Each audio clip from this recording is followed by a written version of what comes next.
Good afternoon. I'm Claudell Clark, President and CEO of the Better Business Bureau, serving Southeast Virginia, the Eastern Shore, and Northeast North Carolina. I'm happy to be with one of the owners, co-owners Yes, of Super Clean Detailing here in Yorktown. How you doing this afternoon? doing great. Doing Good, great. good. One of the things we're so excited about this Coach's Corner that we're doing Mm, is how business and the challenges that you have parallel to the challenges that a coach would have.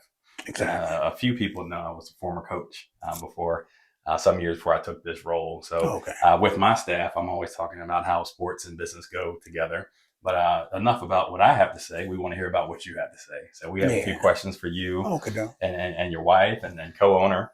And we just want to learn from you and over here in Yorktown on the peninsula in the world and the industry of auto detailing. Right. Persons may think this is just kind of pulling up in a driveway or pulling up to a business and washing a car, but you guys take detailing to a whole nother level. So we'll learn some more about that too. Gotcha. And it's also my understanding that you might even get in a location. So we might talk some scaling up There before we it's go. over. All right. But just give us a little bit of an introduction about yourself and your family and your company. Okay, well, we started out basically really with nothing. First of all, I just want to put, I trusted God for a whole lot of things that I was going through. And He put us there. We found a building. We had a building. Business got really good. So people wanted to leave cars. Let me leave my car outside. So I said, no, well, we don't have insurance for that. So we had to find another building where I could keep cars inside instead of out. So we came over here to Yorktown and we found a building and we prayed about it and God gave it to us. So we opened the doors up. People started coming in. They loved the way that we characterized ourselves when we were dealing with people, what we were doing, how we were doing it, how we took pride in everything that we were doing as far as dealing with people. So they would come in and they would say, hey, man, you guys are really great. I like what you guys are doing. And, so everything's going really good. You talk about a family business and yourself and Janelle, Mm-hmm. but how many other team members do you have besides the two of I you? have like 5 more, Okay. but they on call. Okay. I can call them when I need them. If I don't need them, then they cool. So it's working pretty good with them. Everybody loves each other. They're all family, all is family. So it all works out good because I got to be particular about when I hire people. I have to hire somebody with the same outlook that I have. Because if people say, hey, Mike, are you going to do this or what? So the people that I train, we make sure that they're on our same level that we are, so the work won't change. So they look at the work, the change, they come in and see a change. We've never had nothing but 5-star reviews since we've been open for 4 years. And everybody say, yeah, say you stay on that 5-star review, say y'all doing excellent and everything's going great. Well, I know you're A+ with us. Oh, yeah. I'm glad of that. Yeah, that's awesome. Well, you talk about team, you talk about they're on call and they do great work. How do you keep that team motivated? How do you keep them growing? How do you empower that team to take it to a next level as it relates to your product that you give each customer? And then how are you going to take that team to another level with 2 locations? Okay, well, I tell them all, I say, when you start work, when we're doing this, I mean, pride it's a really great thing. You have to stay on top of the game, what we're doing. So I train them in a way. We have sheets that we put up where they can watch the sheets if they want, but this is the order that this stuff is going to go in. So I work with them and I'll step back and let them do their thing. But everybody's put like on a 30 to 40, 30 to 60 day trial notice. Yeah. So if they don't do good in that time, then I won't keep you. So you gotta line up within 30 to 60 days and then you move forward.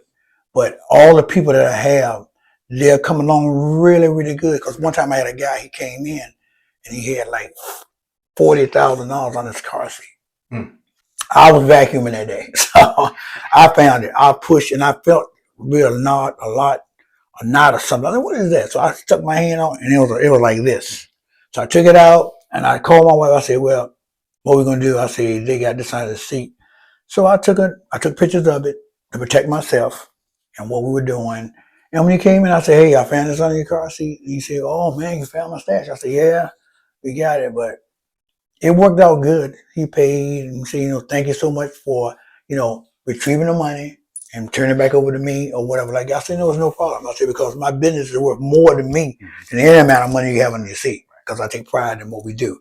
So I'm not going to try to steal or take nothing from nobody. We put our business and our pride, and our name is first before anything. So put it up for me.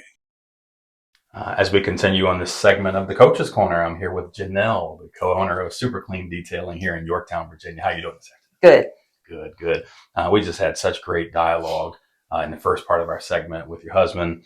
And we talked about the family. We talked about expanding the business. We talked about great leadership through tough times. Right. Tell me a little bit about your leadership vision as it relates to this company and kind of where you see it going underneath the two of y'all's leadership. Okay. With the leadership, it's just like I say, we start with integrity, but to be able to be a person that has empathy and sympathy for others, to be able to put your shoes on where somebody else has been through something, you want to be able to be somebody that is easy to talk to. You want to be a leader that says, you know what, I can pull this person over to the side. I can trust them. So that's the kind of leadership, like I try to be an example, just as Mike does, that we are easy people to come to, that we're easy. You know, it's hard because when you are a leader in this world, it's like you have to be that person that is just like the most, sometimes it's not even you have to say anything. You can just be that ear for somebody to listen to. And the leadership role really is, you have to walk the walk, you have to talk the talk. I have to be that person that says, you know what, I am the shoes, I am the shadow for that person. And if you want them to follow you, you have to be that example.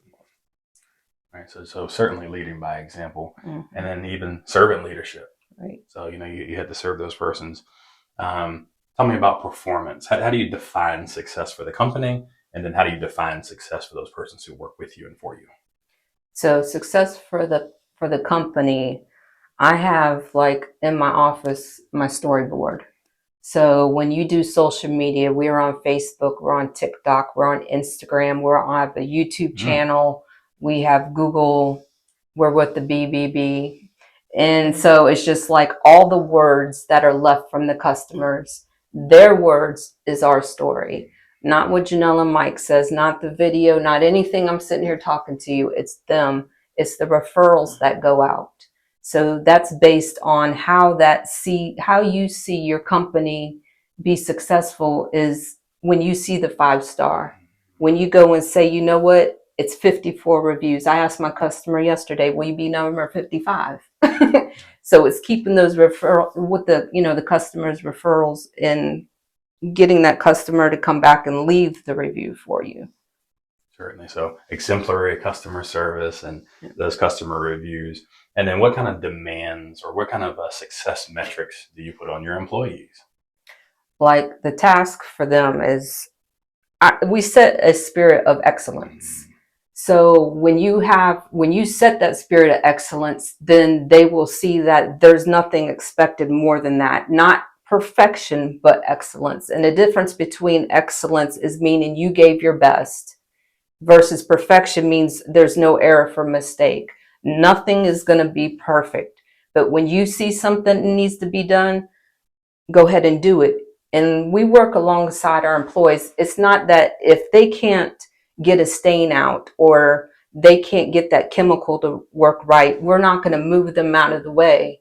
We're going to come alongside and show them how to do it and then put the hands back on to do it. It's not just move them out. It's teaching them and showing them how to do it. And coaching as in business, you can have a great business, right, high performance, meet your metrics, but you also have to have vision. Right. So what is your vision that we talked about scaling up and maybe a second location? What is your growth vision for the business?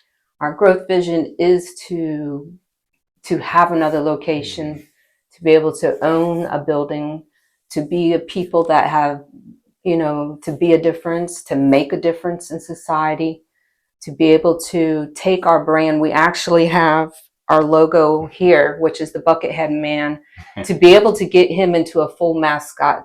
That's our goal, is to get him made, because we get invited into so many places of schools, churches, golf courses, wineries, to be able to represent us and do workshops. But when we get this, we want to be able to then write a book about him. And the testimony of this, it can go so far. So we're only at the beginning stages of where we're going. The Buckethead Man. Yes. How fitting. Yes.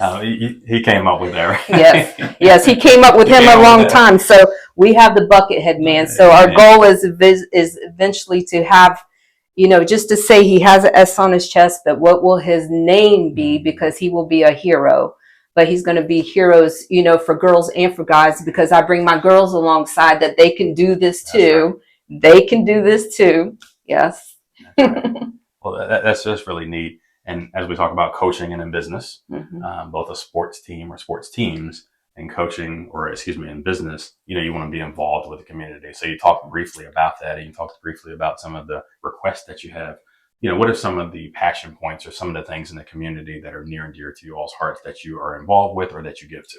Yeah, what we want to do is we put it out there that we volunteer. We will volunteer for any nonprofit organizations, any school functions that are trying to raise money. We will volunteer our time. We will volunteer our location, all of our supplies. So it's just the phone call away with the schools. Anything that we can do to, you know, encourage the work hands-on, because a lot of the kids, they don't know. So it's just like education to be able to show them the tools that this is something you can be successful for. Cars are going to be forever. So just like anything else, this is something that's going to be forever. Well, what great story, what great insight, what great vision. And to kind of sum all that up, you talked about the youth and you talked about people that you give back to, but it doesn't always have to be youth. Aspiring business owners or business leaders or entrepreneurs can be of any age. Right. What are some of the key points or nuggets or pieces of advice that you would give to aspiring business owners? I would say first, do not fear. Because fear will step in to say, oh gosh, first it's going to be finances. It's always finances. Where am I going to get the money from? And then it's going to be the location. And then it's going to be the employees. And then it's going to be the base of saying, how do I make this happen? And then it's going to be your marketing team. Who am I going to get to brand me? Then it's going to be uniforms. How do I create this and everything that comes with it? So do not fear. Step out on faith.